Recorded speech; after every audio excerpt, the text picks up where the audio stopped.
estudam e daí vem aqui, né, falar difícil, ou corrigir a gente, ou qualquer coisa assim, né? Isso sempre retorna. A Eugênia, que é minha aluna de Angola, ela toca um pouco nessas questões, né?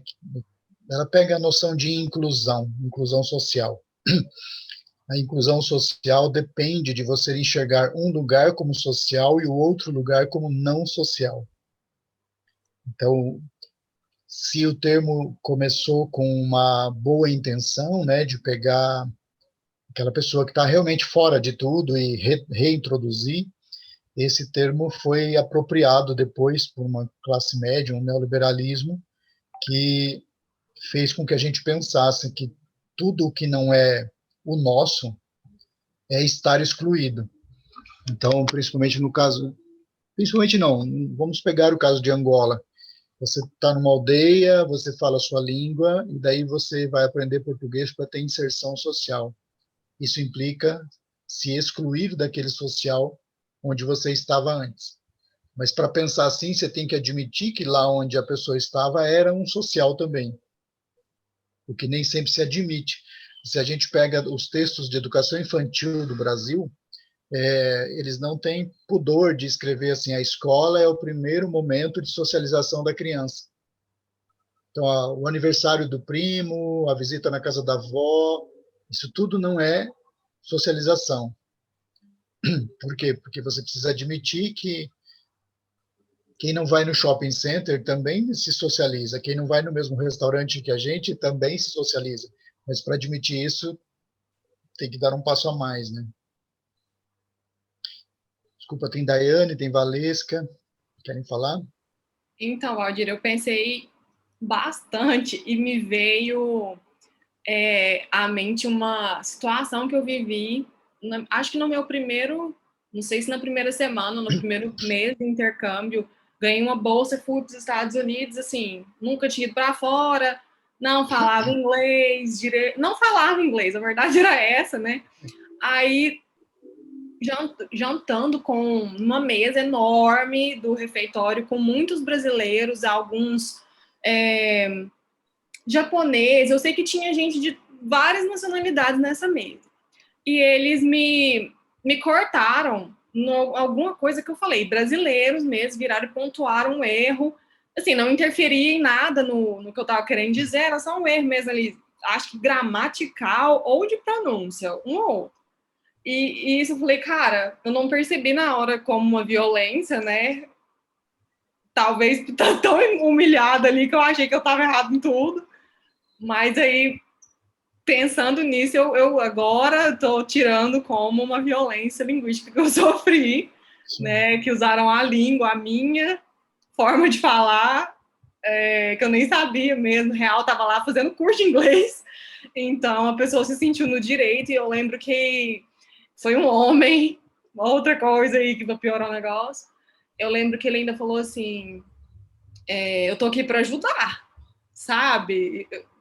Algo do tipo, assim, ainda foi de uma forma, como se diz, uma violência meio velada ali, sabe? Ai, Deus, cada coisa. Nem ideia. Já E, passamos um outra coisa, o minuto. algoritmo também, né, do Instagram, parece que ele realmente funciona. Apareceu para mim uma propaganda de um. Eu não falo professor, porque para mim a pessoa que não tem formação ali é meio difícil, né? Você falar que ele é professor, mas dá aula no Instagram. E era um vídeo, tipo um Reels lá no Instagram, com a Branca de Neve. Era muito interessante. A Branca de Neve, quando ela vai ser morta, e aí no Reels aparece várias frases, né? Tipo assim, não diga I'm fine, não diga isso, não diga aquilo, e o cara matando ela. Muito interessante. A legenda, praticamente assim, baseada em violência linguística inteira. Eu acho que eu vou até passar esse vídeo no dia da minha fala. Vou nem ficar dando Ótimo, spoiler, não. ótimo. Já passamos 2 minutos do estipulado, vamos lá? Viviane, se quiser deitar, se quiser, faça de tudo para você ficar bem, né? Essa oficina vai sair, no final vai estar tudo bem. Vamos lá. Obrigada, Valdir. Então, agora eu vou... primeiro, boa tarde, né? Bem-vindos. Estou muito feliz por vocês estarem aqui. Agradecimento mais especificamente ao Mariano e ao Giovanni por por estarem dispostos a fazer o primeiro colóquio desse ciclo, e agradecer a todas as pessoas presentes, pedir para a Bianca, a Ivonete, para durante a semana divulgarem, né, os colóquios, porque, como disse o Valdir semana passada, é para vocês, né, que estamos fazendo isso. Então, eu citei Bianca e Ivonete porque são alunos do PPGEL, fora, né, Daiane e Amanda, que já estão mais próximas a mim. Agradecer muito a presença da professora Valesca, da UFO, uma parceira de ricas interlocuções. E agora, então, eu vou passar a palavra para o Mariano Dubin, da Universidade Nacional de La Plata. Ele vai falar sobre línguas e educação, preconceitos e violências sobre as línguas e culturas indígenas. Com você, Mariano. Boa tarde, estou muito contente pelo convite. Vivian, muito obrigado. E também ao professor Valdir, que sempre quiser que nós compartilhamos coisas entre Argentina, Brasil e outros países. Eu falo uma coisa, uma mistura, que se caso que não seja muito entendível, só dizer e eu digo outra vez a fala. Então, vou ler e vou falar ao mesmo tempo, para ter uns eixos que eu gostaria de explicar. Sobre a proposta do colóquio, que temos o eixo de ensino das línguas e outro eixo sobre a violência, vou fazer um recorte metodológico para avançar na problemática das línguas e culturas indígenas. Principalmente sobre o ensino de Guarani. Eu venho trabalhando, estudando a língua Guarani. Se bem eu pesquiso as línguas indígenas no cotidiano escolar da Argentina, eu tenho maior conhecimento sobre o Guarani. Principalmente o Guarani que é falado na Argentina, que é o Guarani Chopará. Uma mistura entre o Guarani com algumas coisas do léxico de espanhol, mas sintaticamente é uma língua indígena. É a variedade falada em Paraguai também, com algumas diferenças.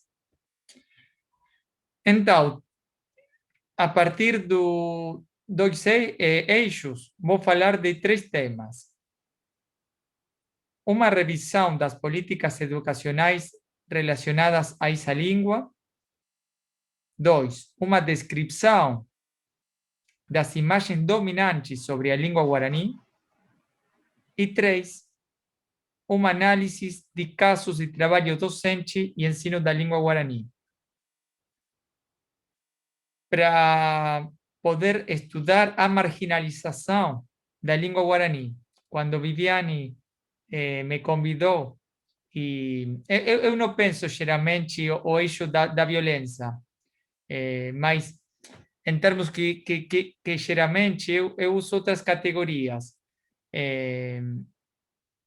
Mas agora, quando eu fale, vou introduzir umas ideias sobre a violência. E geralmente falo sobre negação de uma língua.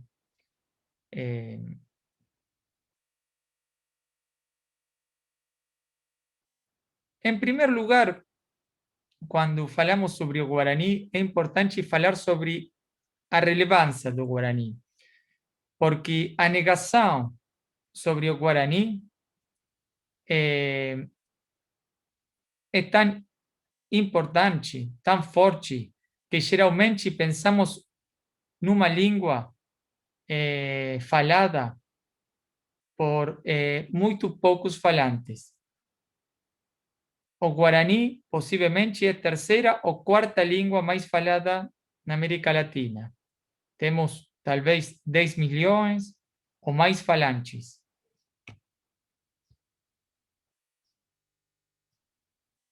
Temos toda uma bibliografia especializada que assina, ¿no? Que assinala a presença dessas línguas indígenas no cotidiano escolar. Eu estou pesquisando principalmente a presença das línguas indígenas e do Guarani nas escolas de Grande Buenos Aires, porque geralmente quando falamos e pensamos as línguas indígenas, estamos pensando em línguas isoladas, asfaltadas, dentro das comunidades, que isso existe, mas também, no caso da Argentina, temos línguas indígenas muito faladas na cidade, principalmente no Grande Buenos Aires. Talvez 1 milhão de falantes em Grande Buenos Aires, de Guarani. Mas é muito difícil pensar academicamente, não? Desenvolver uma pesquisa, porque geralmente as línguas indígenas do atual território argentino têm sido representadas pelos discursos dominantes atuais. Por exemplo, a pedagogia, como falava um pouco sobre outros temas Valdir, sobre a sociabilização, sobre as línguas indígenas, temos umas imagens, uns conceitos dominantes sobre os conceitos de atraso cultural, falta de cultura, analfabetismo. Então, vou começar sobre o que é a relevância das línguas indígenas e particularmente sobre o Guarani. Em nossa pesquisa sobre a língua Guarani, encontramos uma dupla situação, como um paradoxo. Por quê? Porque, por um lado, temos trabalhos do acervo documental que mostram uma pluralidade de situações em que o Guarani é uma língua relevante e recorrente. É dizer, por um lado, o paradoxo, quando eu faço trabalho de campo, vou baixo, trabalho nas escolas, escuto os pedreiros, por exemplo, escuto todo o tempo falar Guarani. Você camina pela rua e escuta todo o tempo falar Guarani. E também me encontra muita documentação sobre Guarani. Por exemplo, na escola, encontra brochuras, cartas, documentos, publicações religiosas, bíblias.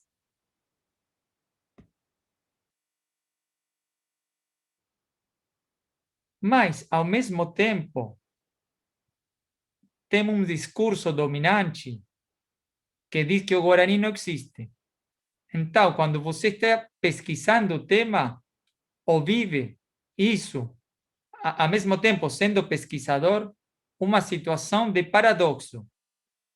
Por um lado, todo o tempo escuta o Guarani, mas todo o tempo escuta que o Guarani não existe, que o Guarani está, que é uma coisa do passado, uma coisa dos indígenas isolados na mata.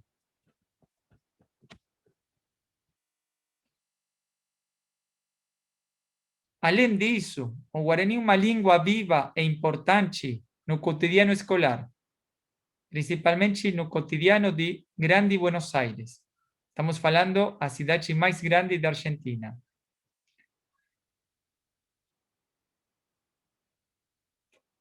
Mas,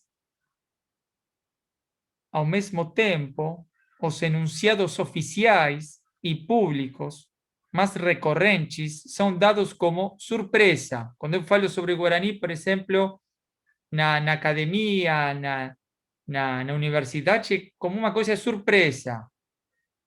Existe isso. Se fala uma língua indígena na Argentina hoje, de rejeição, não uma língua compatível como o ensino escolar.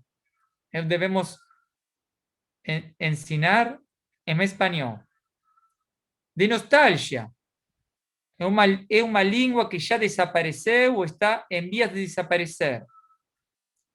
Ou seja, finalmente, a língua guarani coexiste com uma dupla condição: uma língua com forte presença no cotidiano e, ao mesmo tempo, com invisibilidade ou outras modalidades de subordinação ou de violência na enunciação oficial. Mas isto é complexo para pensar, para fazer, desenvolver uma pesquisa. E essa negação também é enunciada na comunidade da língua guarani. É dizer, os próprios pais proíbem a seus filhos falar a língua guarani. Os filhos, meus alunos, os alunos da escola, consideram sua língua uma língua pobre. Ou não querem que a língua seja falada na escola. Então, é complexo. Não é só um discurso, uma concepção das classes dominantes, dos discursos dominantes, sino que também os próprios falantes, se bem falam a língua, quando falam sobre ela, falam em termos de uma língua menor.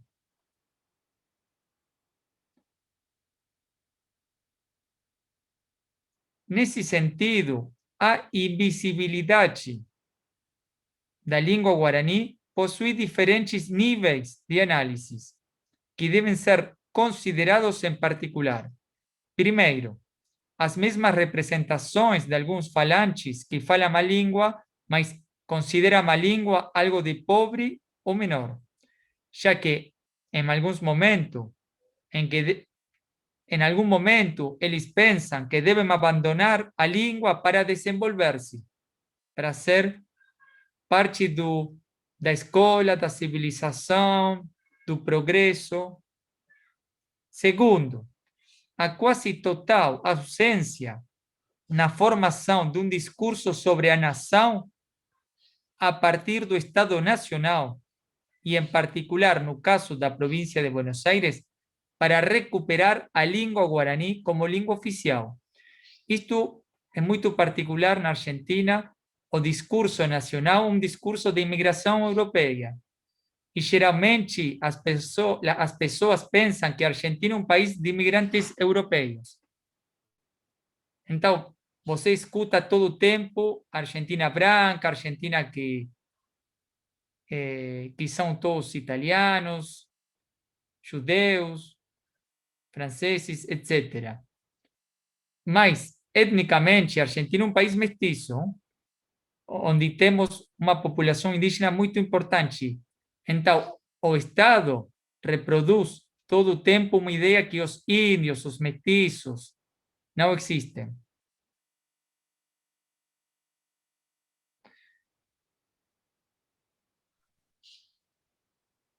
Mas, ao mesmo tempo, a ausência no sistema educacional, temos uma ausência no sistema educacional de uma articulação concreta da língua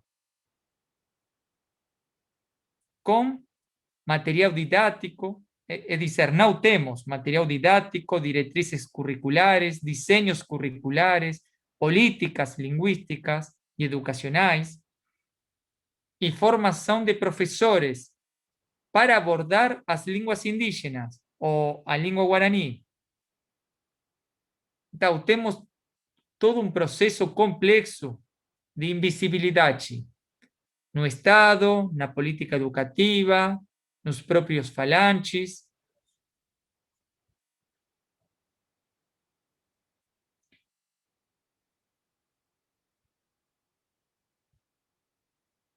Então, nós propomos outra forma de pensar o Guarani. Em princípio, señalar a relevância do Guarani na história social e cultural da Argentina.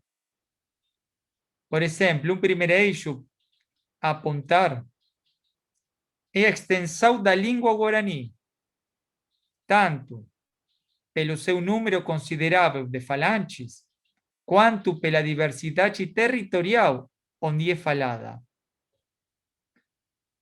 Além da ausência de dados precisos, podemos falar com alguns cálculos existentes de 10 milhões de falantes, talvez mais. Só para ter uma comparação, temos mais falantes da língua guarani que do catalão, do hebreu, de outras línguas que tem, do euskera, de outras línguas que têm menos falantes, mas uma representação social de mais importância. Pensamos que o guarani é uma língua não falada.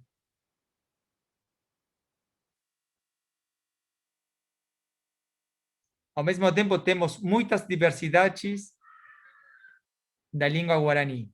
Por exemplo, só na Argentina temos 3 ou 4 variedades da língua guarani.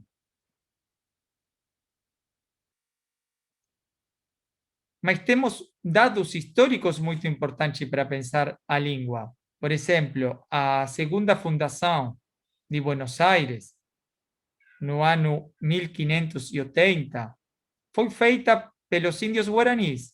A primeira língua falada no Buenos Aires foi a língua guarani. Muitos dos próceres, pais da nação, San Martín, Artigas, Manuel Belgrano e outros, tinham a língua guarani como a língua materna. É dizer, há 300, 400 anos que o guarani é falado nas cidades da Argentina, não só em povos isolados. É uma coisa importante isso também. Mas eu quero deixar claro que também é falado nas cidades, e particularmente na cidade de Buenos Aires. Isto é importante porque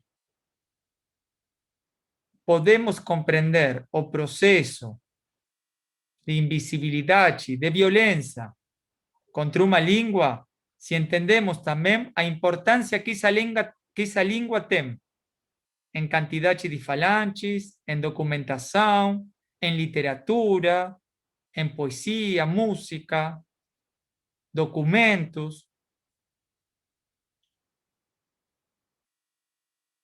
Não para dizer que temos línguas mais importantes que outras, mas eu tenho a certeza que no caso da língua guarani, temos uma construção documental de falantes, de história, que mostra com claridade os processos de invisibilização, de violência.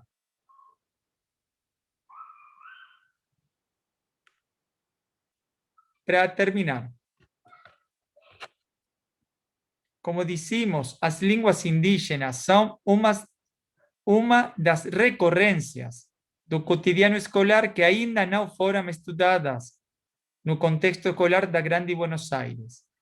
Embora tenhamos uma série de trabalhos, de pesquisas que avançam em sua identificação e em algumas propostas de trabalho, como questões relacionadas com a educação escolar, alfabetização, ensino de línguas e literatura, embora continue a ser uma ausência, uma vacância de pesquisa didática.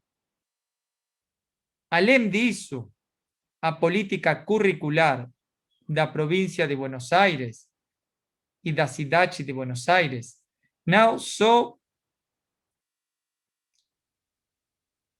não inclui nenhum tema de línguas indígenas.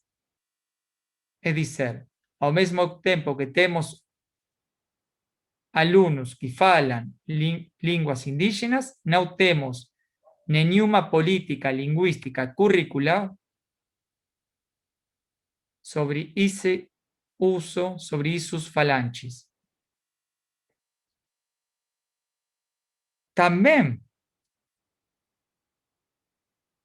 temos outras provisões sociais, por exemplo, uma criminalização ocorrido em diferentes locais de trabalho, como o recente caso de proibição de falar guarani aos trabalhadores de uma empresa de ônibus da cidade de Buenos Aires, ou a empregadas domésticas em condomínios no norte de Buenos Aires. É dizer, temos distintos níveis de proibição estatal, curricular, mas dentro do trabalho, empregadores, embora são fatos ilegais e inconstitucionais, e seus empregadores proíbem a seus trabalhadores falar em guarani. Estamos falando na cidade de Buenos Aires. Por fim, toda essa série de negações sobre as línguas indígenas exige uma revisão crítica dos diversos espaços que ocupam as instituições do país, em particular a escola. Porém, essas negações, que são modos de violência contra certas línguas, são mediadas por diferentes sujeitos, discursos, perspectivas, documentos, instituições e, portanto, requerem análises particularizados e complexos. Nesse sentido, não é possível desagregar uma das instituições-chave na conformação da política curricular em relação ao sistema educacional, que são as universidades e espaços de formação de professores. E, em termos mais específicos, aquelas que abordam os problemas de linguagem, literatura, alfabetização. Por exemplo, estou pensando na minha universidade, Universidade Nacional de La Plata. Eu sou professor, depois doutor, pela Faculdade de Humanidades, e não temos nenhuma matéria, nenhum conteúdo sobre línguas indígenas, sobre culturas indígenas, sobre literatura indígena, nenhum conteúdo. Mas, ao mesmo tempo, quando saímos da universidade para a escola, para ser professores de literatura,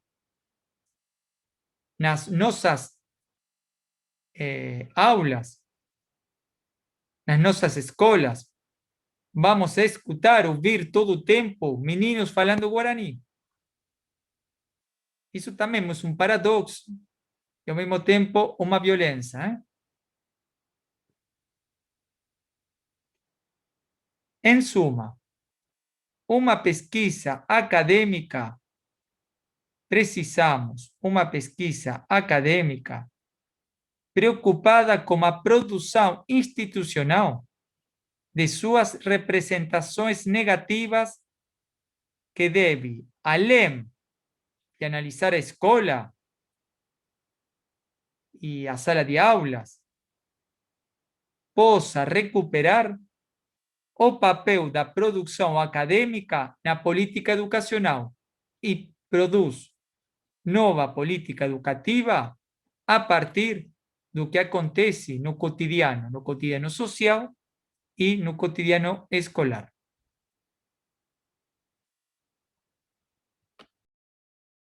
Muito obrigado.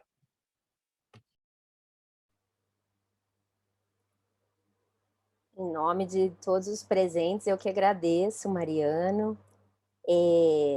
Valdir, você acha melhor a gente seguir para a fala do Giovanni, deixa as perguntas, o debate para o final? Ou... Acho que podemos fazer uma rodada de perguntas agora, Viviane, porque talvez os temas abram muita coisa e tá muito quente aqui para todo mundo as ideias, né? Sim, imaginei. Olha, a Valesca já levantou o dedinho ali, então é a hora. Pode Posso fazer uma falar, falei. pergunta? Obrigada, professor Mariano, por essa fala maravilhosa. A minha primeira pergunta, você comenta que esses adolescentes, né? Os adolescentes estão falando Guarani. Eu fiquei muito curiosa. Eu lembrei de uma série que eu assisti nesse fim de semana para dar uma relaxada, chama Ginny e Georgia. E a Ginny, a Virginia é uma menina de 15 anos, 16 anos, que vai para a escola, e quando ela pega a lista de livros de literatura, ela questiona o professor dela: olha, eu não estou vendo livros escritos por mulheres, eu não estou vendo livros escritos por negros e negras. Então, ela é uma adolescente que ela se impõe, né? Ela se impõe naquela sala. Você nota que há uma cobrança dos adolescentes, dos jovens, para que esses currículos sejam repensados, para que a língua seja novamente valorizada. Eu gostaria que você falasse um pouquinho sobre isso. Sí, con certeza eso acontece. Al mismo tiempo es complexo porque, por ejemplo, la comunidad chifalante de lengua guaraní es muy heterogénea. Entonces, há falantes que querem que a língua seja falada na escola e outros que acham que é só uma língua da casa, da comunidade. Ao mesmo tempo, já o Guarani tem uma complexidade conceitual, epistemológica. Por quê? Porque não é uma língua falada maioritariamente pelos povos indígenas. Isso não acontece com outras línguas. É dizer, a maioria dos falantes do Guarani na Argentina não se pensam a si mesmos como indígenas. Se pensam como crioulos, talvez no Brasil caboclos, não? Essa ideia de mestiçagem. Então, acho que também entre os falantes encontramos o paradoxo, por um lado, de querer que a língua tenha um lugar no currículo e na sala de aulas, mas, ao mesmo tempo, pensar que é uma língua que não deve ser falada na universidade, desculpa, na escola. Eu tenho uma anedota. Eu conheci uma empregada doméstica de Corrientes, uma província onde se fala muito guarani, e ele estava muito contente, porque na escola sua filha tinha para estudar guarani. Mas ela diz, mas não o guarani que eu falo, que é um guarani horrível, sino o guarani verdadeiro, o guarani da escola. É dizer, um guarani construído distinto ao guarani dos falantes. Então, temos contradições sociais que são muito difíceis de entender em termos de uma coisa branca e uma coisa negra, sino que na realidade social convivem, se misturam. Por que acho complexo? Porque se você é professor, por exemplo, e quiser introduzir um tema da língua indígena, muitos estudantes poderiam sentir com vergonha. Por que o professor quiser falar disso? É uma coisa complexa.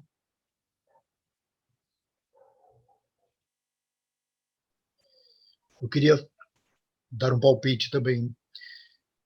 Essa ideia de língua boa, de língua pura, ela toma o mundo inteiro e nós alimentamos isso. Eu coloquei aqui uma observação, né, que nós alimentamos essa coisa de que tem língua melhor. Nós, no geral, né, no Brasil, qual é a língua boa? É o português culto. Mesmo a linguística, quando se esforça para descrever, ela exotiza, ela deixa a coisa meio no exótico. Vamos estudar o R vibrante dos falantes descendentes de alemão. ou não vibrante, sei lá. Então não fica aquela coisa exótica, estudando uma pontinha só, e vai alimentando a ideia de que aquilo lá é chamado de variedade, olha que bonito, o alemão veio para cá, trouxe uma contribuição e pronto, e não se trabalha isso como uma língua com seu valor ou não. Na medida que a gente alimenta isso mundialmente, né? Porque é a ciência falando coisas que permitem pensar desse modo, que tem língua melhor e língua pior. Os governos, por sua vez, eles se apropriam dessa ciência para criar obstáculo para que essas línguas se tornem línguas da educação, não línguas de ensino, porque a ideia de língua de ensino também ela é prejudicial a essas línguas. Porque quando fala em língua de ensino, como países como Angola, Moçambique, vai colocar a língua da comunidade como uma língua por meio da qual se vai ensinar algumas coisas, para facilitar para o aluno. Mas é quase uma enganação, né? Porque tudo bem, eu falo Guarani com você, enquanto você não entende direito o espanhol, e vou te ensinando aqui a matemática para você não ficar defasado. Mas a sua língua, de fato, ela não vem para a escola como um objeto de trabalho e de produção. Chegando ao extremo de a gente ter no Peru uma universidade que se assume como bilíngue, espanhol e quechua, mas que não permite que os alunos escrevam trabalhos acadêmicos em quechua. O professor pode falar quechua na sala de aula, se precisar explicar alguma coisa que o aluno não entende. Os alunos podem cantar, podem trazer lendas e tudo mais, mas quando a gente fala, vamos fazer um evento em que se produza comunicações em quechua, aí não pode. Então, nós alimentamos isso.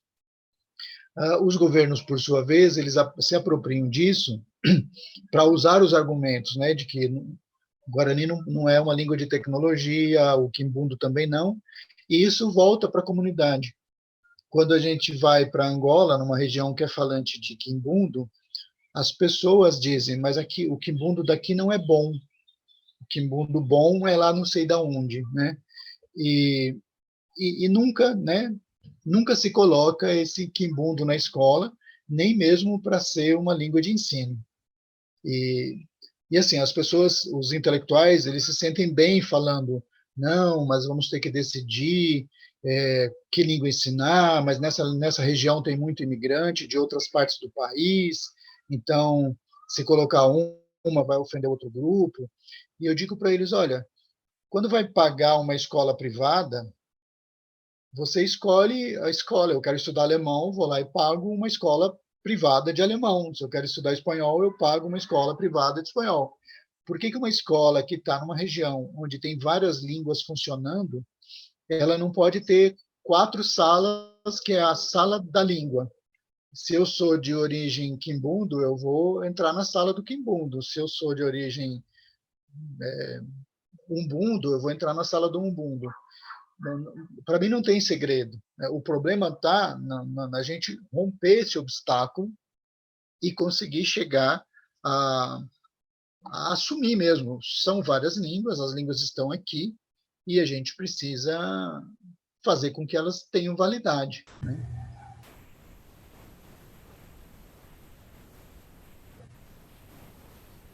Eu coloquei também aqui uma notícia da sojeira brasileira que proibiu o Guarani. Vale a pena dar uma olhada depois. Eu quero fazer um comentário bobo. Eu pensei assim, que palavra é essa? Sorreira. Sorreira? Depois que eu entendi que era soja e que era sojeira. Eu também não conhecia a palavra, não, sojeira. Lá na minha terra é pretador de soja.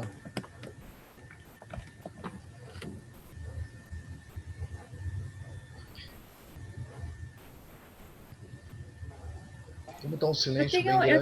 Eu tenho uma questão, fiquei pensando, né? Porque teve em algum momento que o professor Mariano comentou sobre a grande territorialidade que ocupa os falantes de Guarani.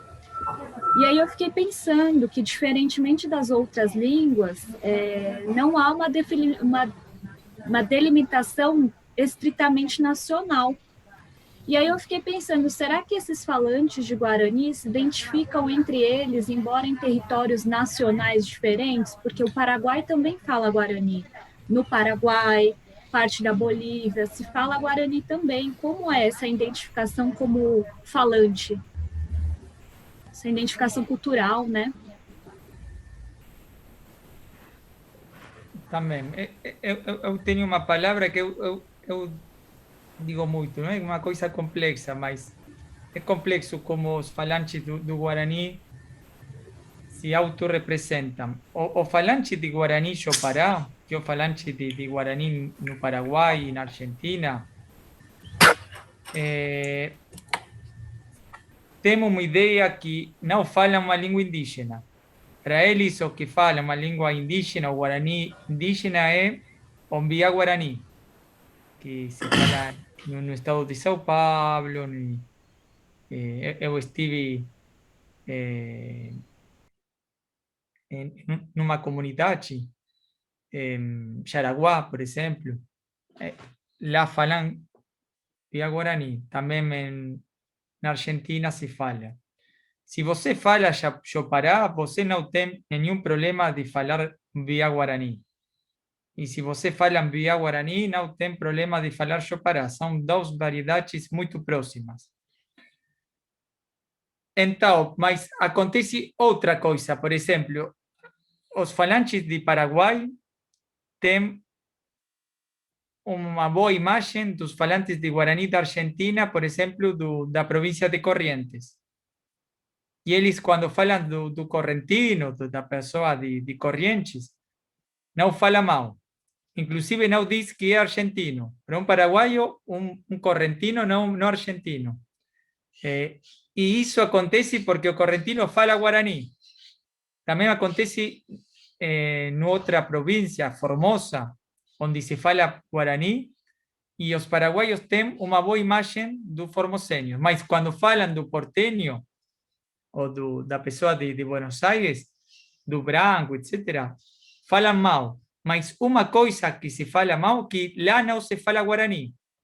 Então, ao mesmo tempo que o Guarani tem uma identificação nacional, como o Paraguai, tem uma rede linguística além disso, porque o paraguaio, quando fala de uma pessoa de outro país, mas fala Guarani, tem uma proximidade sentimental. Então, tem como distintos níveis de análise.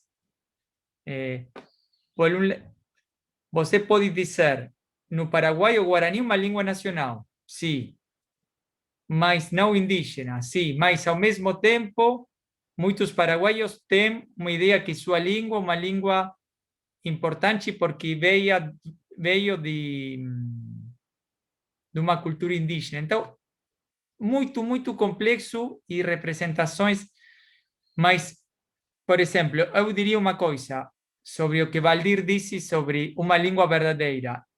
Isso acontece. Por exemplo, no Paraguai, agora temos uma língua escolar, e na Argentina, no Corrientes também, que é um Guarani distinto ao Guarani falado. O nome é Guarani ET, que em Guarani significa Guarani verdadeiro.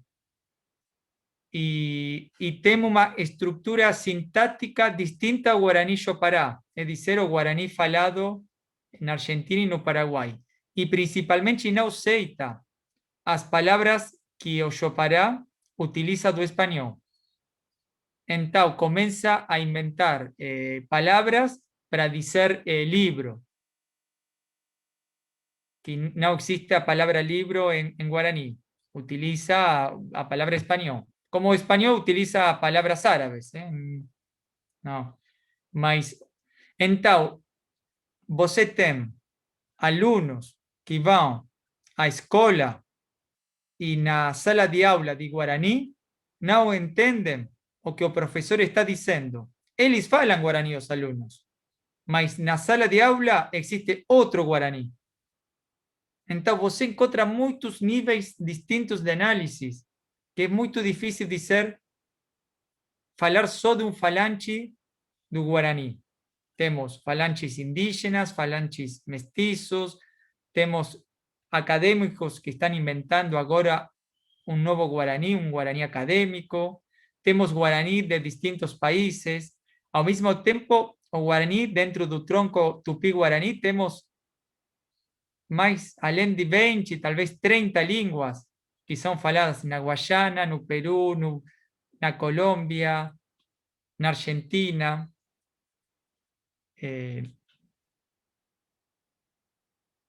Que debemos fazer um recorte metodológico para poder desenvolver e aprofundar o tema. E não quiser dizer falange de Guarani e pensar que o falange de Guarani é só um. Como quando você diz falange de italiano e você está falando de um falange muito distinto se é calabrês ou se é de Milano.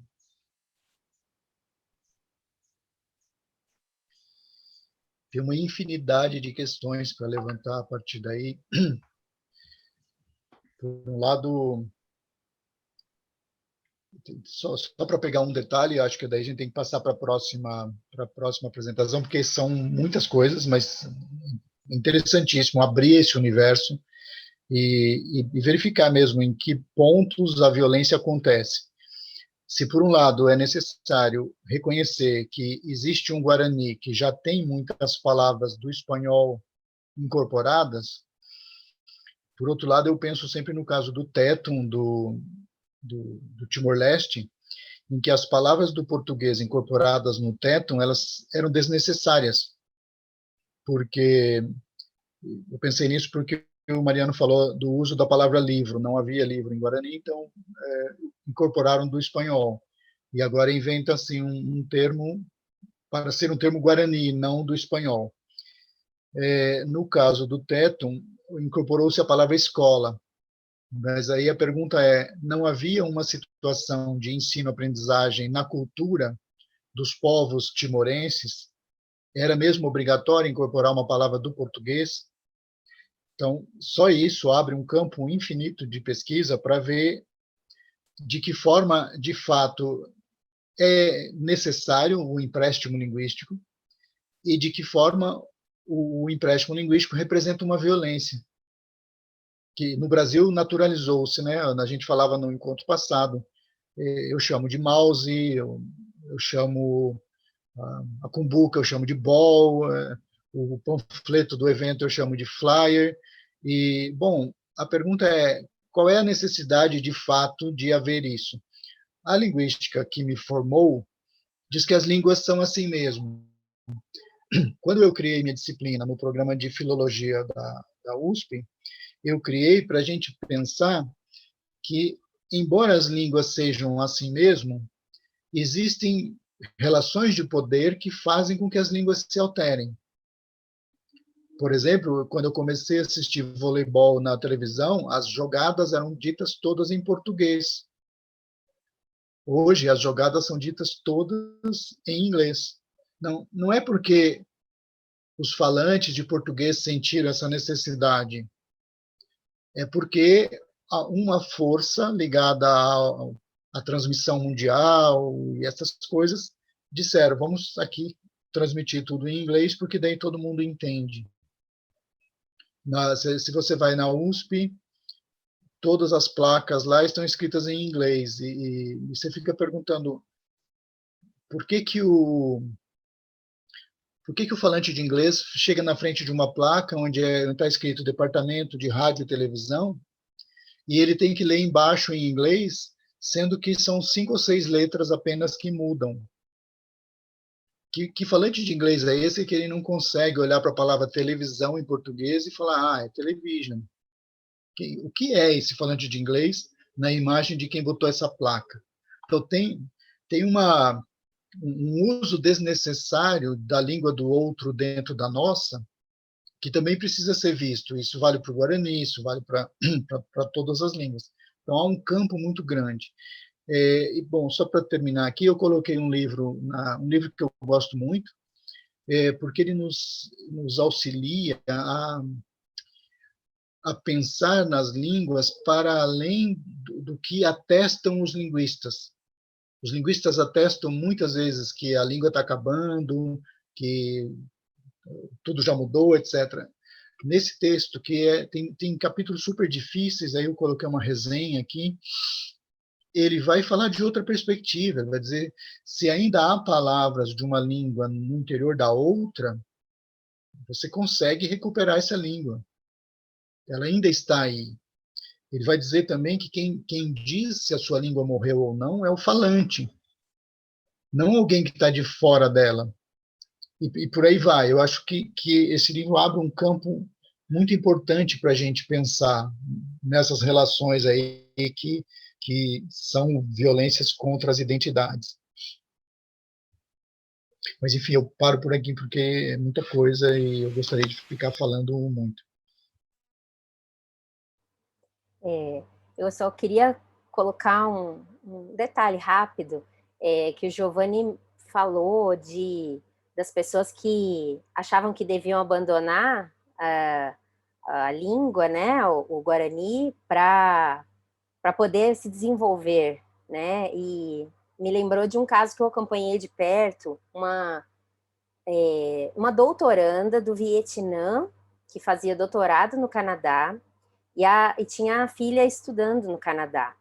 A menina tinha 6 anos e a professora chamou a mãe, a doutoranda, né, para falar, para parar de usar a língua delas, do Vietnã, em casa, que estava atrapalhando a aprendizagem da menina. E eu conheci a menina, de 6 anos, ela contava piadas em inglês. Então, ela transitava com muita naturalidade entre as duas línguas.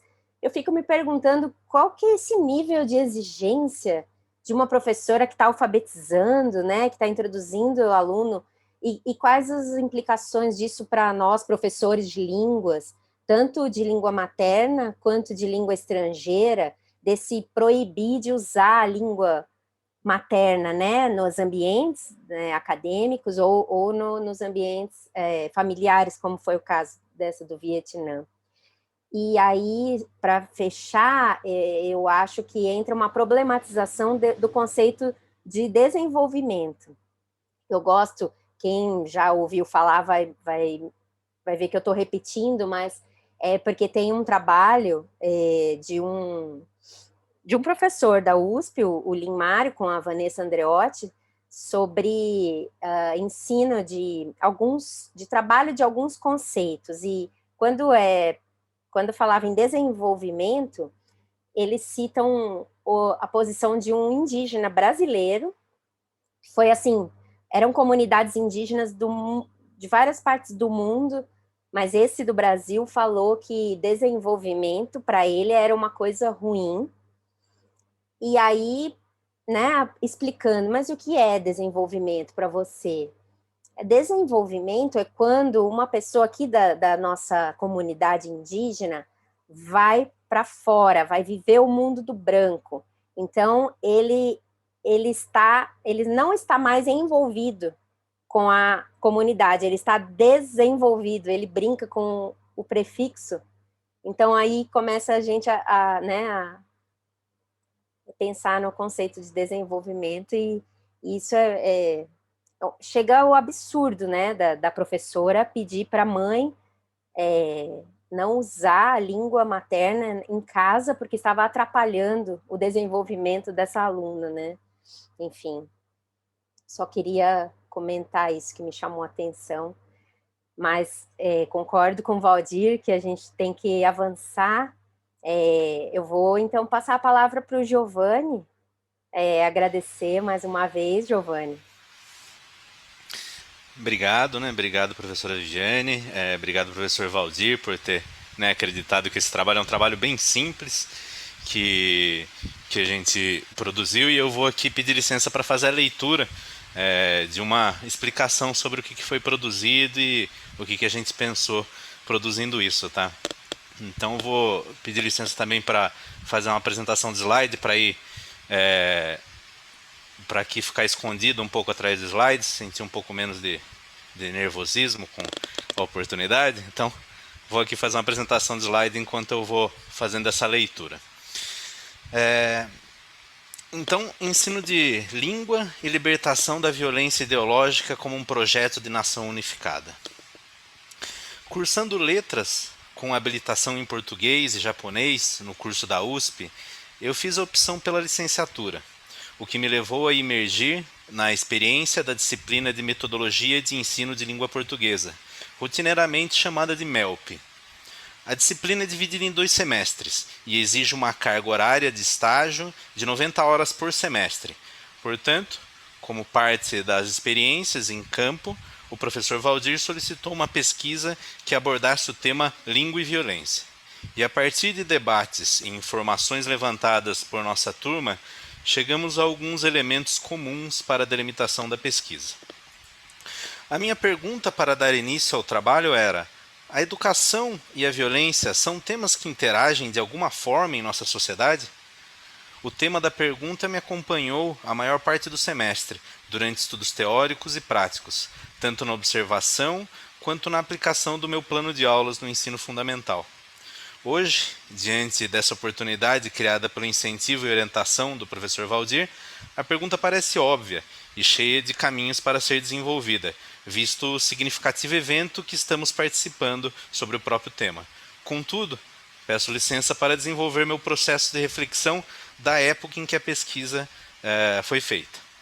Considerando a proposta da própria disciplina, julguei ser função inerente a tal pesquisa identificar políticas de ensino de língua materna como referente do termo educação. E para a violência, o referente que foi dado a partir do consenso da turma foi o índice de homicídios de jovens entre 10 e 19 anos.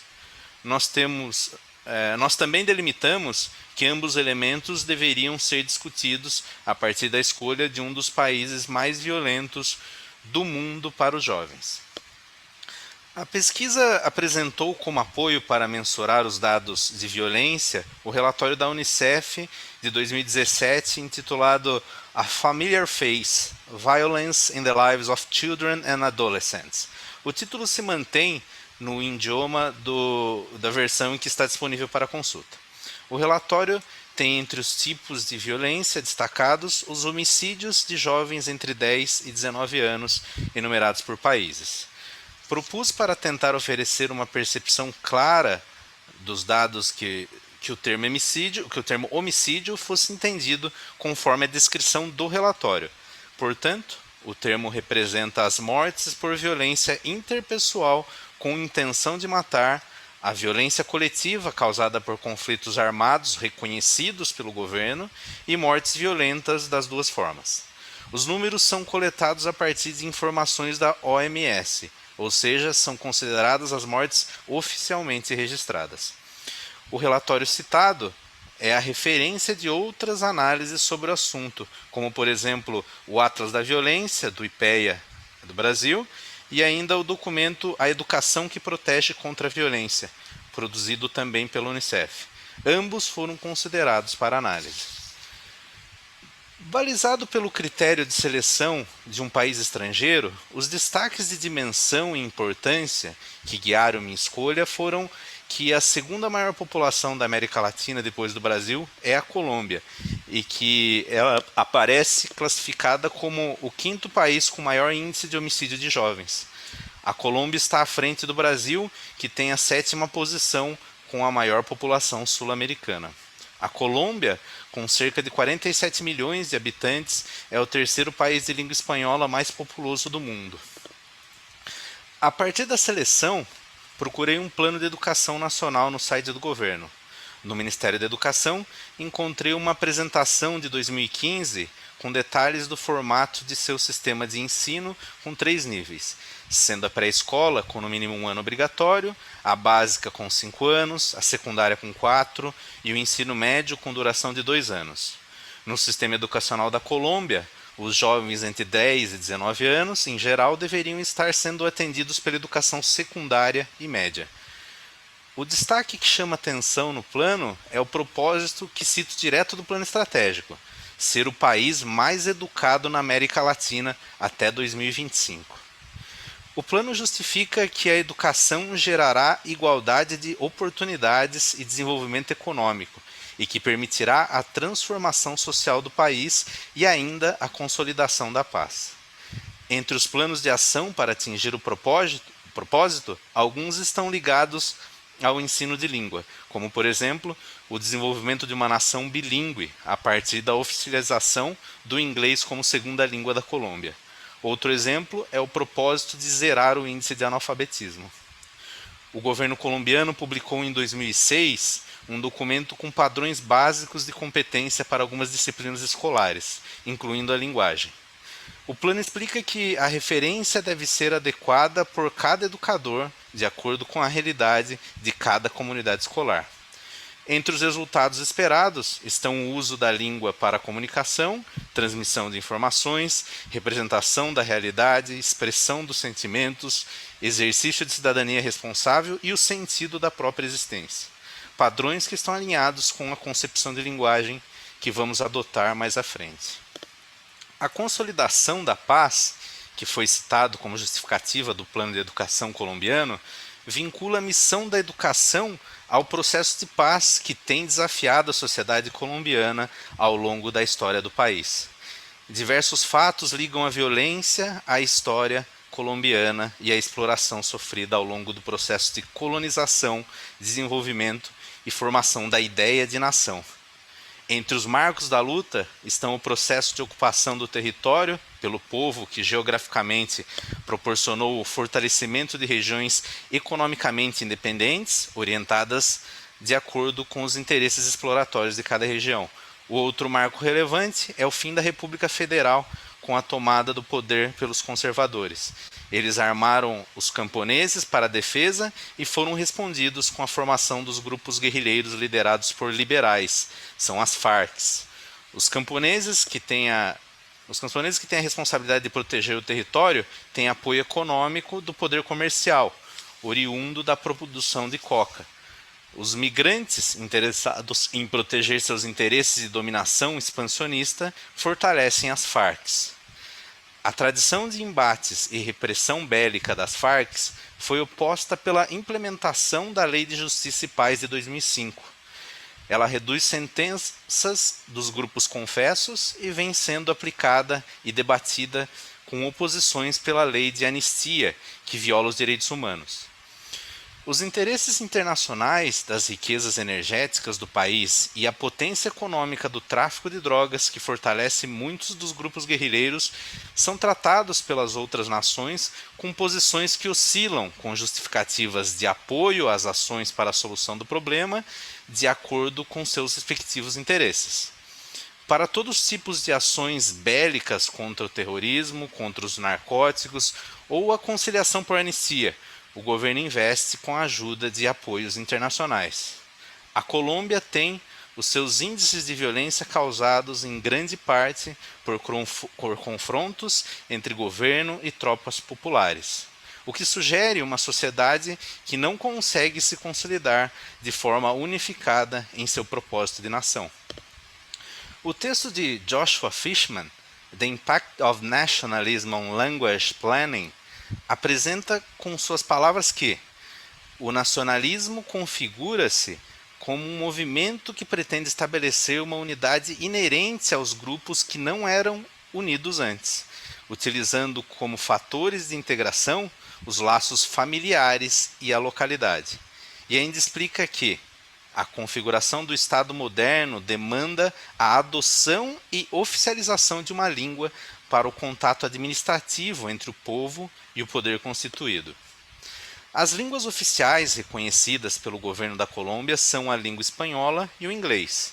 No caso do inglês, é grande a atenção dada pelo Ministério da Educação, com a criação de um programa de incentivo ao bilinguismo amplamente divulgado desde 2004. Além desses idiomas, existem cerca de 60 línguas locais em convívio que não estão reconhecidas por nenhum plano de educação oficial. Considerando Fishman, o planejamento linguístico do governo com a inserção do idioma inglês como língua oficial indica uma possível tentativa de novo plano linguístico de unificação da nação por uma nova língua.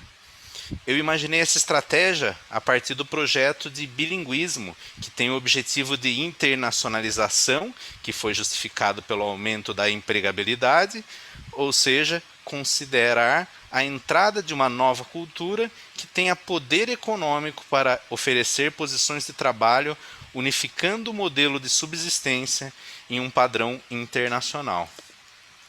Para explorar o termo língua, existem múltiplas possibilidades de construir uma concepção descritiva, e isso exige uma retomada histórica, repleta de contraposições e de uma profundidade que vai além do propósito desse trabalho. Portanto, aqui foi utilizado o termo linguagem como um instrumento de comunicação, e na pesquisa, esse é o instrumento que estabelece uma ligação entre língua e violência. Para suportar essa concepção e sua implicação prática, utilizei a descrição de Carlos Frank, em que identifiquei que o uso desta forma de interação humana tem amplitude e complexidade suficiente para abarcar as mais diversas relações de significância com seus desdobramentos de uso e no seu processo de desenvolvimento enquanto ciência. Nesse ponto, acrescento a relação da linguagem com a representação cultural, que ela exerce conforme explica Matoso Câmara Júnior. É por meio dela que se processa o intercâmbio cultural da sociedade e ela se torna o acompanhamento de cada fato cultural. Câmara também explica que o intercâmbio cultural, que se apresenta por meio do uso da língua, é a tônica dos conflitos entre culturas de diferentes formações, e por isso se manifestam de formas linguísticas características de sua compreensão de formação social e desenvolvimento. O processo de formação da sociedade colombiana se mantém ao longo de muitos anos de sua história, com conflitos armados por diversos motivos. De forma geral, tem seu tema na divergência cultural em relação aos rumos políticos assumidos pelos subsequentes governos que não conseguem estabelecer a pacificação e unificação de uma nação colombiana. Os resultados... Giovanni, Pois não, professor. Giovanni, Pois não. professora Viviane, o Mariano caiu e ele precisa de autorização para entrar novamente na sala. Ah, sim. Deixa eu ver. Eu preciso... Não, é a professora Viviane que tem que autorizar. Pode Tá, continuar, ok. Giovanni. Tá ok. Tá certo, Giovanni, é você mesmo, porque você é o anfitrião, porque você está apresentando. Ah, eu não tinha percebido, eu estava olhando aqui para o texto, me desculpe. Você achou? Deixa eu ver. Permitir. Uma caixinha azul escrita permitir. Vamos ver. Acho que aqui. Pronto, consegui. Mariano, só isso? Só isso. Obrigada. Tá bom. Tudo bem. Obrigado. Desculpe a distração aqui. Bom, então eu estava dizendo que o processo de formação da sociedade colombiana se mantém ao longo de muitos anos. Deixa eu só melhorar aqui. Aqui, assim. Então, que o processo de formação da sociedade colombiana se mantém ao longo de muitos anos de sua história com conflitos armados por diversos motivos. De forma geral, tem seu tema na divergência cultural em relação aos rumos políticos assumidos pelos subsequentes governos, que não conseguem estabelecer a pacificação e unificação de uma nação colombiana. Os resultados são os índices de mortes de jovens que representam a distribuição de uma nova geração de herdeiros de suas culturas e, portanto, os números também indicam um apagamento. A língua e seu ensino, com a devida amplitude, podem oferecer a compreensão do processo de reconhecimento de uma cultura e seus valores, e permitir com isso uma interação cultural harmoniosa, ou, ao mínimo, consciente de suas limitações e potencialidades. Conforme apresentado no sistema educacional colombiano, suas metas e estruturas de conteúdos combinados com a devida preparação dos professores pode gerar uma reversão dos indicadores de violência. A Unicef esclarece que o direito à educação está previsto na Convenção sobre os Direitos da Criança e, de acordo com o documento, a educação das crianças e adolescentes deve estar orientada no sentido de desenvolver a personalidade, imbuir na criança o respeito aos direitos humanos, imbuir na criança o respeito por seus pais, sua própria identidade cultural, seu idioma e seus valores, pelos valores nacionais do país em que reside. Preparar a criança para assumir uma vida responsável em uma sociedade livre e pacífica. Todos os pontos estão relativamente ligados aos objetivos propostos no plano de ensino de língua do governo da Colômbia. E isso enfatiza a força do plano colombiano sob a responsabilidade da área da linguagem, que está, por sua vez, alinhado com as orientações da Unicef na construção de uma educação que protege contra a violência. Considerar as orientações da Unicef, ou qualquer orientação da ONU, representa para qualquer país se adequar aos critérios mandatórios para ter apoio internacional e financiamento de suas políticas de governo. Portanto, cabe refletir sobre esse viés com as considerações apresentadas por Foucault. É claro que vivemos um regime de ditadura de classe. Poder de classe que se impõe pela violência, ainda que os instrumentos dessa violência sejam institucionais e constitucionais. Nessa cultura de dominação ideológica institucionalizada, o ensino de língua pode ser utilizado como instrumento de conversão e manipulação se aplicado de forma maliciosa, com suas potenciais parcialidades de esclarecimento e anulação de fundo social.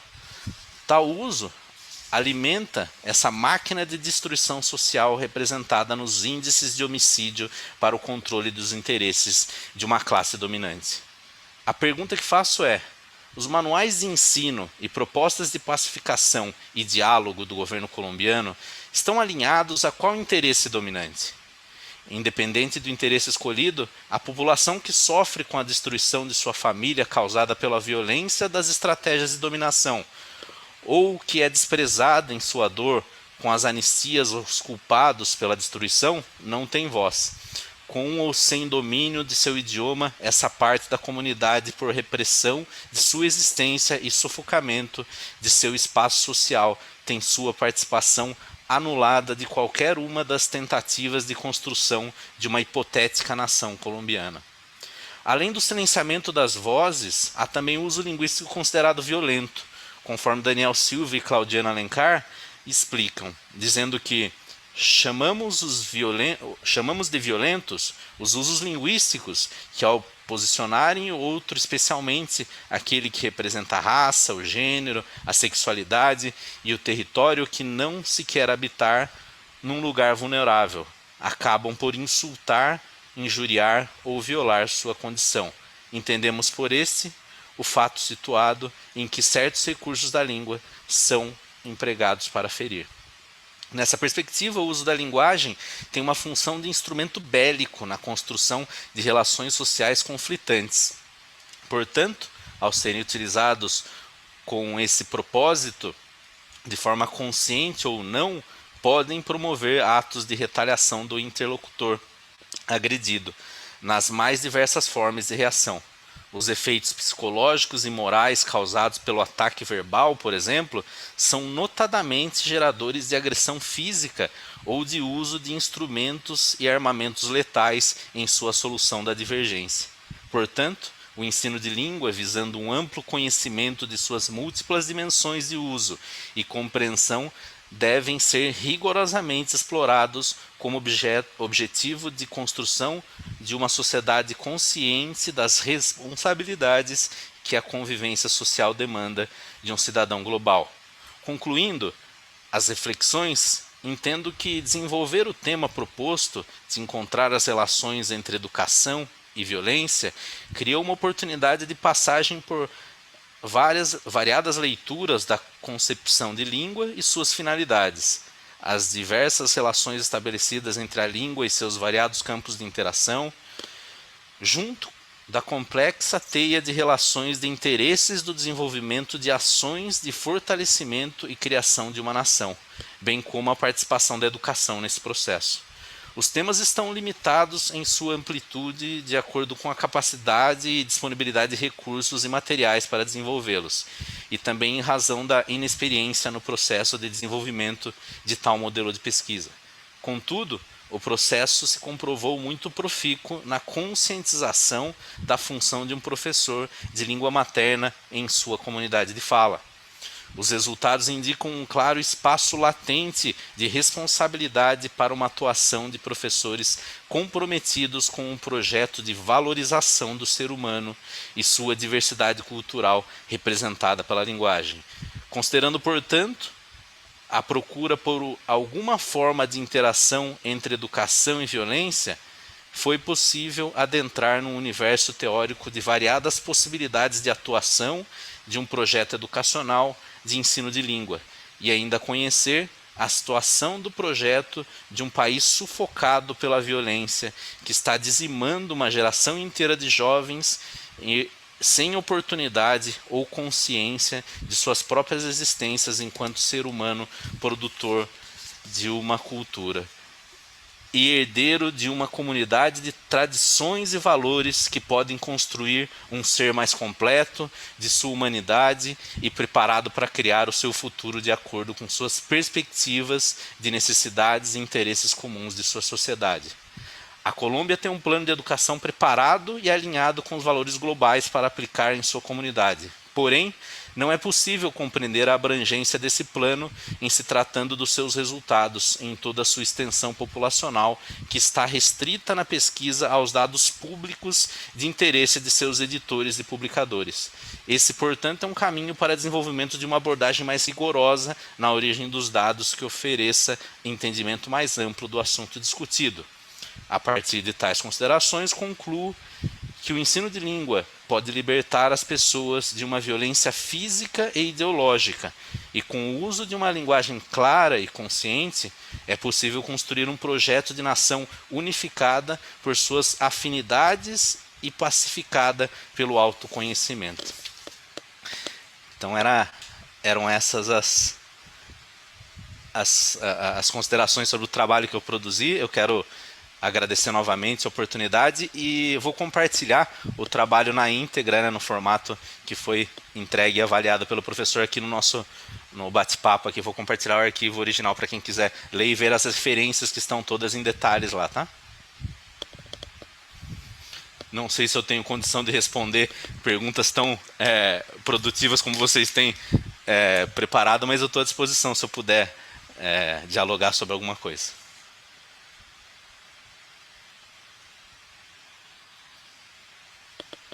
É isso, Giovanni. Muito obrigada. Você terminou a graduação, é isso? Isso, eu terminei nesse último semestre, foi meu último semestre de 2020, foi meu último ano de graduação, né, com licenciatura em português e língua japonesa. Português e japonês. Nossa, muito bom. Eu fiquei me perguntando se todos os alunos fizeram trabalhos desse nível. Eu quero alunos assim. Parabéns, muito bom. Obrigado pela consideração. O professor Valdir sempre estimula bastante a produção, né? Então foi desafiador, mas me parece que teve um resultado interessante, né? Sim. Alguém quer falar, fazer alguma pergunta, consideração? Eu sempre quero, né? Pode falar, Valesca. Giovanni, muito obrigada por compartilhar, né, o seu trabalho com a gente. Eu estou pensando aqui, quando você estava falando no início, e eu acho que é uma fala muito importante para nós, né, para os meus pares, né, da linguística aplicada. Tem um livro que ele chama Mapping Applied Linguistics, Mapeando a Linguística Aplicada. Ele tem uma versão de 2011 e agora ele foi uma versão de 2017. Eu trabalhei esse texto com os meus alunos da pós-graduação numa disciplina sobre linguística aplicada. E os autores falam de 10 que eles chamam de becos sem saída. Então, são 10 coisas que, se um linguista aplicado não considerar, né? Então, dentre isso, por exemplo, que a língua escrita é superior à oral. Então, assim, tem algumas coisas. Algumas pessoas falam sua língua sem sotaque. Então, coisas que problematizam muito essas questões linguísticas que nos são tão caras, né, tão importantes. E a número 8, número 9 é assim, uma nação tem ou deveria ter uma língua. Então, essa questão de nação e língua, de atrelar nação e língua, essa é uma relação de poder muito violenta. Eu acho que você, de certa forma, você problematiza isso. Gostaria de saber se você gostaria de elaborar um pouco mais sobre isso. Eu não sei se eu tenho condição de fazer isso, mas foi um processo que foi sendo construído com um grande retalho, né? Tentando falar de maneira um pouco mais prática sobre essa construção. Na hora de procurar, né, a gente tinha delimitado ali quais seriam os elementos, daí uma busca de entender se existe um projeto ou não, né, de ensino de língua, se existe política ou não. A gente fez vários trabalhos de buscar política de língua nas faculdades, no site de faculdades, no site do governo, e é um processo muito extenuante, mesmo sem grandes resultados. Isso tudo que eu achei, eu fui olhar enquanto estava preparando esse resumo do trabalho, e não está mais disponível essas coisas que eu achei lá no site do governo. Então, as coisas elas vão sumindo, e a gente nunca tem certeza se existe políticas mesmo de ensino de língua, se existe um projeto claro de nação, se isso é claro, se existem metas ou não, se a língua é considerada ou não, ou se tudo isso é simplesmente uma documentação forjada para realmente conseguir o apoio dos fundos internacionais, né? Foi isso que acho que é a consideração que eu fiz ali, que eu entendi, porque se lê muitas documentações, e as documentações elas batem perfeitamente com as exigências, então como é que pode ser tão perfeito assim, né? E ao mesmo tempo, por outro lado, um monte de pessoas ignoradas, anuladas em sua cultura. Então não parece ser algo pensado das pessoas para a nação, e sim do internacional para as pessoas, né? De cima para baixo e não de baixo para cima na formação do projeto. Foi isso que eu pensei. Eu concordo totalmente com você. Eu sou do grupo do Idiomas Sem Fronteiras. A Viviane trabalhou comigo na primeira turma, ela ainda estava na UFO. Então, desde 2011, a gente veio com a questão do Idiomas Sem Fronteiras, né? Tentando pensar um plurilinguismo, mas que acaba sendo um plurilinguismo hegemônico mesmo. A gente está tentando modificar um pouquinho, mas é o quê? É chinês, japonês, alemão, espanhol, francês, italiano, português como língua, né, estrangeira.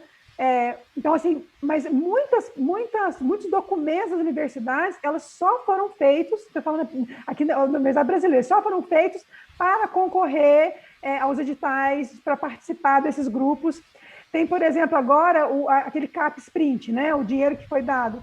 O CAPES-Print exigiu que as universidades tivessem um plano de internacionalização, que é um dos meus interesses de pesquisa, a área de internacionalização. As universidades não tinham. Então, assim, planejamento linguístico, plano de internacionalização, é muito copia e cola. Você vai copiar aquilo para poder concorrer àquele edital para ganhar X, Y. Então, acho assim, o que você está trazendo é uma problematização muito pertinente, e eu te agradeço por isso. Obrigado por avaliar aí nessa consideração, que foi toda orientada aí pelo professor Valdir, mas que eu consegui sentir a importância na minha formação. Valesca, uma coisa também que as universidades foram obrigadas a fazer para permanecer no no Idioma Sem Fronteira foi estabelecer uma política linguística, né? E impressionante uma universidade como a USP, que é a melhor da América Latina, etc. e tal, e que tem muitas licenciaturas, né, japonês, armênio e etc., ela não tinha uma política linguística. E quando veio, ela fez, por exigência do Idioma Sem Fronteira, um Frankenstein feito na corrida, e nós paramos para analisar, começamos um debate com o pessoal que era responsável por isso, depois veio a Roda Viva e levou a gente para lá, né? Mas é assim, inglês e as outras línguas, inglês e as demais, não tem nem nome, né? Aqui e ali aparece espanhol, porque, né, a gente não pode negar que está na América Latina, do Sul, né, cheio de falantes espanhol e volta, mas inglês e as outras, inglês e as outras, inglês e as outras. Bem ruim mesmo. O professor Valdir, só assim, defendendo, né, porque eu fui uma das avaliadoras do Idioma Sem Fronteiras, E assim, é o mais perto que nós temos de um bottom-up, né? De baixo para cima, porque nós somos um grupo de professores que a gente fala, gente, tem que pôr no papel isso, né? Aí como que isso depois foi feito, cada universidade... Mas assim, é entender que tem que ter alguém para falar com a gente, olha, vocês precisam falar sobre isso, é muito ruim, né? Sim. Eu coloquei aqui do lado o site do Instituto Caro e Cuervo, porque vai ser muito importante para o Giovanni, mas também para todos nós, ouvir o colega da Colômbia, que vai falar na próxima sessão, que ele é de dentro do Instituto Caro e Cuervo. Valeria a pena entrar no site, conhecer um pouco, saber o que eles fazem. Eles têm um trabalho lá com língua e violência, porque eles estavam fazendo um atlas, e aí veio a guerra, esse atlas parou, e eles estão tentando retomar agora, depois vou chamar tratado de paz, mas depois dos acordos lá que eles fizeram, né? Vale muito a pena conhecer, é um instituto muito, muito bacana, muito legal.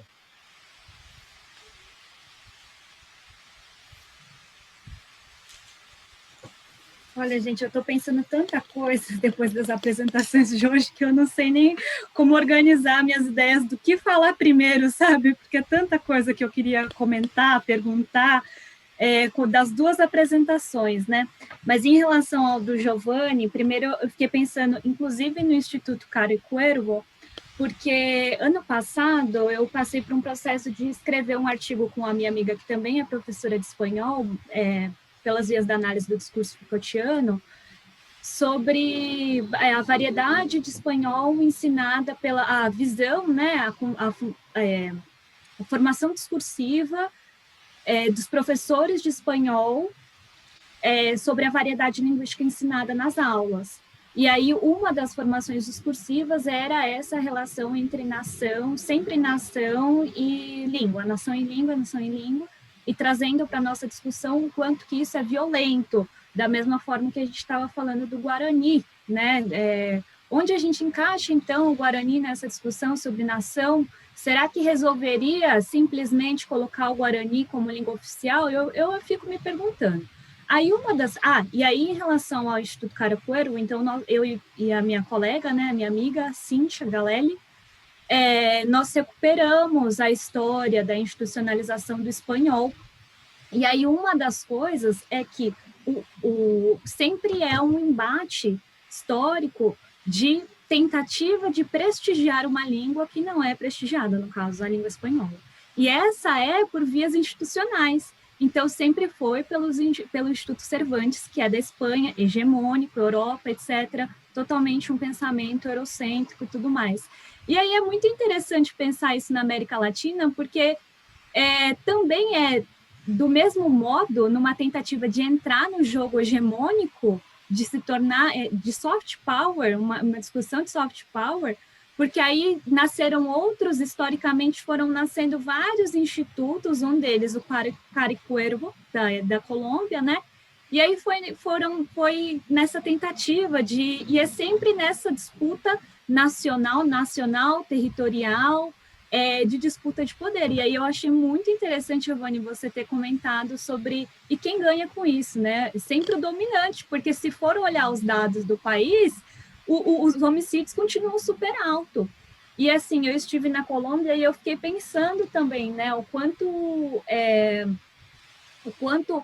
o país, o lugar, o território é totalmente heterogêneo, diverso, com uma diversidade linguística muito grande de povos indígenas, e é sempre retratado, no caso da Colômbia, como algo exótico, porque quando um turista chega lá, vai lá e compra artesania, né, do colombiano, e aí tem o povo guaju, a bolsa eu mesma tenho, né, não estou reclamando no sentido de comprar ou não, né, nessa discussão até de, a militância tem falado, né, mas não nesse sentido, mas no sentido de como entra no rota do exótico, mas não na diminuição da diminuição desses homicídios, né? E aí eu fiquei pensando nisso, e aí eu vou jogar uma pergunta aqui, isso é tudo para introduzir o que eu estou pensando, e eu jogo uma pergunta aqui para reflexão, porque desde a semana passada eu fico me perguntando sobre essa violência que ela é institucionalizada. será que, na verdade, essa violência não é já reproduzida, não só reproduzida, mas produzida, gerada pelo próprio Estado, por vias institucionais? Porque quando cria o documento até 2025 ter a melhor educação da América Latina, falar que vai ser bilíngue inglês e espanhol é extremamente violento, é apagar toda a diversidade linguística. Será que, então, a gente poderia pensar num Estado, por isso que eu perguntei até na semana passada para o professor Valdir, sobre a violência gerada pelo Estado e tudo mais, porque eu tenho refletido sobre isso. Será que teria como a gente pensar num Estado que não gere que não gere essa violência, que é institucionalizada? Será que a gente conseguiria pensar? O que vocês acham sobre isso? Eu penso que, não querendo responder, mas comentando sobre a sua reflexão tão produtiva, com experiências práticas de conhecer a Colômbia e tudo mais, eu penso que a questão é discutir o assunto. Me parece que o assunto nem discutido é, né? Então parece que a falta de conversa sobre o tema, e por consequência disso a falta de políticas claras, levam à produção da violência, porque ninguém nem fala sobre o tema. Se na faculdade de educação, na formação de professores, eu e toda a turma se surpreende com esse tema e com a falta das políticas, como o professor citou, a política linguística na própria USP, referência internacional, aonde que é discutido isso? Em nenhum outro lugar, né? Me parece que tem espaço para essa discussão, e se não há discussão, não há uma violência talvez até inconsciente. Não sei se é meio inocente falar isso, me parece, mas ingênuo, mas se não é discutido, não dá nem para saber, né, que está fazendo aquilo, né?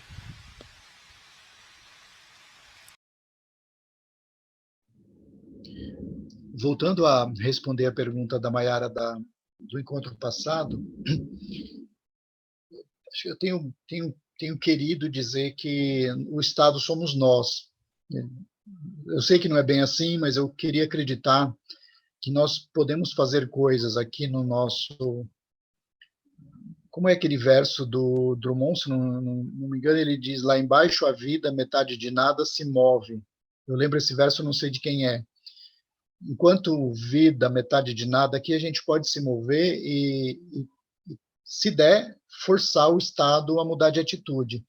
Se não der, a gente vai fazendo o diferente mesmo, não é? Então, em cada sala de aula, em cada lugar que a gente tiver, a gente pode ir alterando isso. Acho que é possível, né?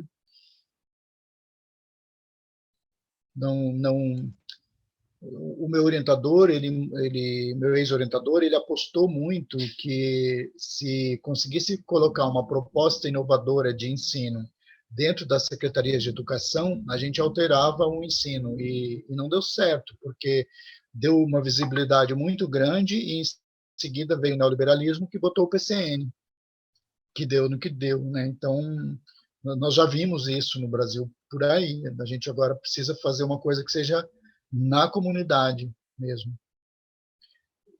Me pareceu que o Cauê queria falar, é isso? Sim, eu acho que a fala da Maiara me mexeu ainda mais com as coisas que eu estava pensando. Eu queria perguntar para o senhor uma palavra que apareceu numa fala sua anterior e que eu acho que é bem central para essa relação entre língua e nação, que na minha pesquisa, que lida com o discurso científico da Primeira República, é a relação entre nação e raça. Eu acho que isso é incontornável se for pensar em identidade, etc. Eu queria saber sobre a questão de pureza linguística, porque pureza linguística e pureza racial, nessa época que eu estudo, são completamente, estão ali, caminham juntas, né? Eu queria saber como que se dá, assim, a história desse conceito de pureza linguística, se realmente tem essa gênese com a raça. Cauê, na minha opinião, tem bastante, mas eu acho que a gente está num momento agora, eu distou um pouco do que eu aprendi na linguística, né? A gente está no momento de pensar a pureza linguística de uma outra maneira, né? Quando nós fomos convencidos de que éramos uma nação pacífica e que convivíamos bem entre raças diferentes, nós fomos convencidos, de certo modo, a nos considerarmos como uma raça mestiça, né? E, portanto, caminhávamos em direção a uma pureza. De algum modo, havia uma proibição de ser uma nação preta. Então, o Brasil vai buscar os brancos para cruzar e para branquear, mas, ao mesmo tempo que branqueia, também preteia, né? De maneira que você não pode nem ser branco, nem ser preto, você tem que ser uma outra coisa, que é o mestiço, que não deixa de ser a proposição de uma raça pura brasileira. Como é a raça pura brasileira? É a pura de cruzamento. Aqui, com muitos perdões, eu sou técnico em agropecuária, né? E lá a gente aprende que os animais existem puro de origem e puro do cruzamento. Existe o conceito de pureza, que é o PC, né? É puro de cruzamento. De algum modo se propôs isso, se tentou defender isso no Brasil, e aí o que nós descobrimos? Uma certa interdição para que fôssemos negros, ou para que fôssemos brancos, ou para que fôssemos japoneses. Há muito tempo atrás, eu li uns textos do movimento negro falando disso, né? Quando o movimento negro consegue espaço, a Rede Globo volta a colocar casais mistos obrigatórios em todas as novelas. Parece uma coisa bacana a princípio, mas é, de novo, uma política de branqueamento. Recentemente eu vi no Facebook alguém reclamando que você nunca vê o preto retinto. Se você pega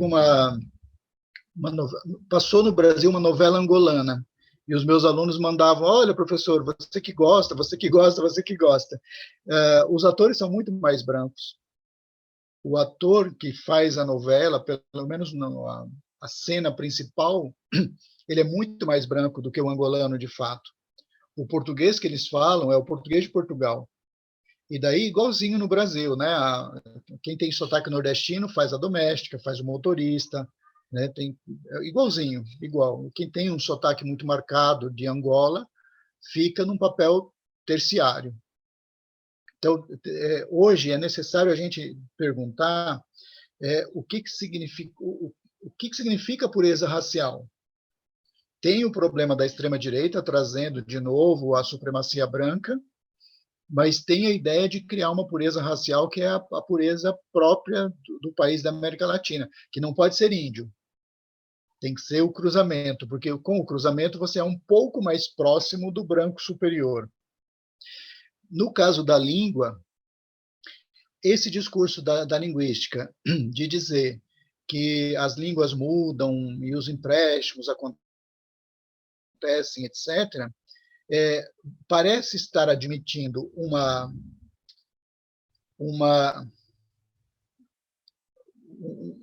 ideia de língua não pura, mas ela tem direção.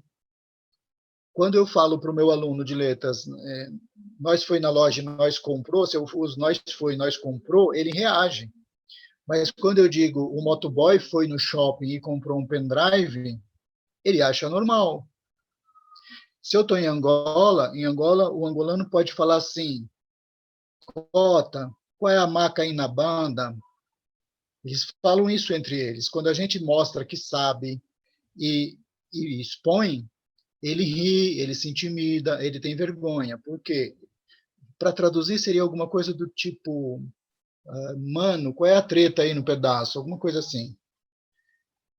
Se as palavras são de um português que eles não usam, um português bem de Portugal, eles acham normal. Se for em inglês, também já começam a achar normal, mas Cota, qual é a maca aí na banda, eles não aceitam. Então, a linguística tem razão em dizer que as línguas não são puras, mas elas não são puras de um lado. Se eu introduzo no português palavras do mundo que é melhor que o nosso, a linguística admite. Para admitir o que veio uma palavra do tupi, para admitir que veio uma palavra do quimbundo, essa palavra tem que ter sido transformada de tal modo que o falante comum já não percebe mais, como é o caso do jabuticaba, jaca e etc. Tem que estar de tal forma aportuguesado a ponto de ninguém perceber mais.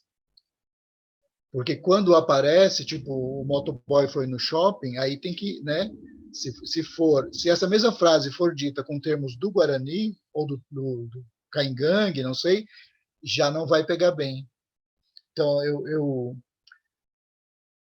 eu acho que nós estamos num momento que nós precisamos lançar olhares sobre o próprio discurso que combate a pureza racial e que combate a pureza linguística, para a gente ver de que misturas eles estão falando. Na base, qual é a mistura que se admite?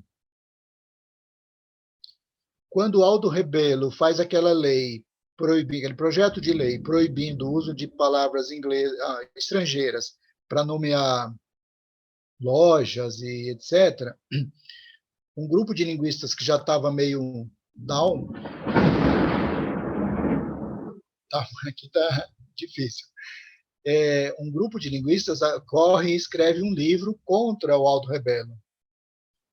Mas eles não consideram esse jogo, né? Eles não consideram essa coisa de uma obrigatoriedade da gente saber inglês hoje desde pequenininho. As crianças que são bem escolarizadas hoje, ou elas são falantes de inglês quase que como língua materna, ou elas não conseguem usar o computador.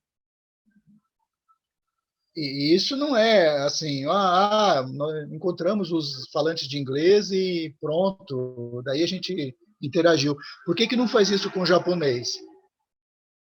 Por que não faz isso com o ucraniano? Olha, os ucranianos chegaram aqui, encontraram brasileiros e nós construímos em uma língua intermediária.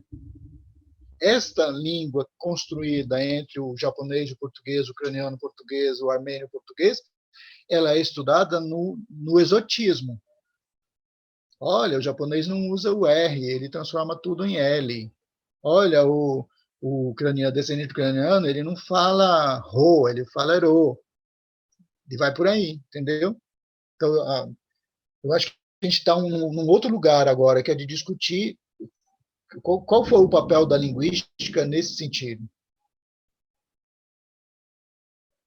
Só complica, né, Cauê? Não confirma nada do que você leu, só piora as coisas. Não, é muito difícil mesmo, porque por mais que tenha esse reconhecimento de que uma pureza linguística possa vir de um discurso hegemônico, você instaurar também uma pluralidade, uma mestiçagem ingênua, pensando que, sei lá, o inglês, eu falo inglês, espanhol, eu sou cosmopolita, também é uma ingenuidade, né? Porque você não reconhece a hierarquia, a dominação que está se instaurando ali também, né?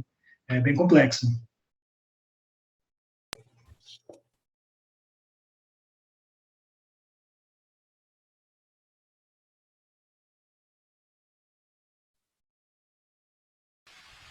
Eu ia perguntar para o professor Mariano, além de agradecer a apresentação, sobre a apresentação dele, se ele sente, pelo conhecimento, pela relação enquanto professor, efeitos nos falantes de Guarani, nessa questão da negação, como o professor chamou, sente efeitos deles de se sentirem coibidos ou sentir algum impacto na formação cultural deles pela negação ou pelo que a gente aqui está tratando como violência contra o Guarani? Com certeza, principalmente caso na Argentina, de Argentina e de Paraguai, a língua guarani tem uma relação em termos de representação social relativa à pobreza. Então, se você fala guarani, você é pobre e você não sabe falar, não tem cultura. Isso que limos nos escritos coloniais no século XV, XVI, sobre os falantes de Tupi, de Tupi-Guarani, que são bárbaros, que não sabem as normas culturais, a norma social, agora mesmo se escuta. Na Argentina é muito típico ouvir que os paraguaios, os falantes de Guarani ou correntino, não têm cultura. São pessoas que não podem desenvolver a cultura e a cognição. E isso é interessante também porque tem marcas gramaticais, por exemplo, a língua guaranina tem marca de gênero. Então, como um guarani falante fala em espanhol, é muito típico utilizar artigos masculinos quando, em vez de um artigo feminino. Por exemplo, en español, el perro, la perro. Mas aqui aparecem também concepções linguísticas muito antiguas, muito antigas. Por exemplo, você pode recuperar isto desde Platão. Falar uma língua com gramática desenvolve um pensamento. Então, se você fala mal uma língua, você não pode pensar. Isto acontece, estamos falando no cotidiano escolar, então temos alunos que falam um espanhol misturado como guarani, então muitas vezes se diz, não só que o aluno fala mal, sino que também não pode pensar. Um aluno fora da cultura, fora da civilização, fora da cognição. Então, é muito difícil. E além disso, na Argentina temos, porque no Brasil é difícil falar a relação da cultura dominante em Argentina, em Brasil e em Paraguai. Por exemplo, em Paraguai você tem parte do discurso dominante, das classes dominantes, onde o indígena, ou ao menos o guarani, aparece. No Brasil você tem uma ideia como falava Valdir, de mestiçagem, muito forte. É dizer, parte do preto, do índio, é parte da cultura nacional. Mas na Argentina, a ideia dominante é que os argentinos são brancos, não existem os indígenas, não existe a cultura indígena. Então, o que acontece quando você tem alunos que falam guarani na escola? Não tem nenhum discurso histórico para entender isso. Então, temos, e ao mesmo tempo temos provisões. Por exemplo, as empregadas domésticas geralmente são correntinas ou paraguaias. Então, elas falam guarani. E sempre se diz que as mulheres que são empregadas domésticas não têm cultura, não podem falar, e que eles falam guarani para não ser escutadas e entendidas pelas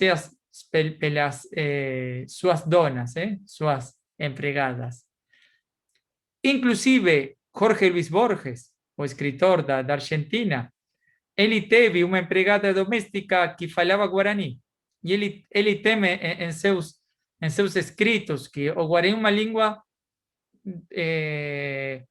dos mais pobres, dos mais bárbaros, porque ele sempre escutava na sua casa a mulher que morava com ele falar guarani, Fanny, o nome dela.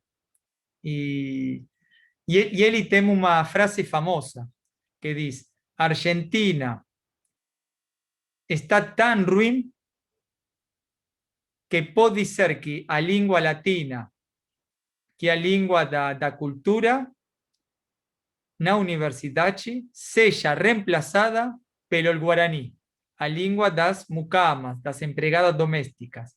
Então, você tem uma ideia de classe muito forte, que se você é menino, tem 5, 6 anos, e quiser desenvolver-se na vida, você começa a pensar, minha língua não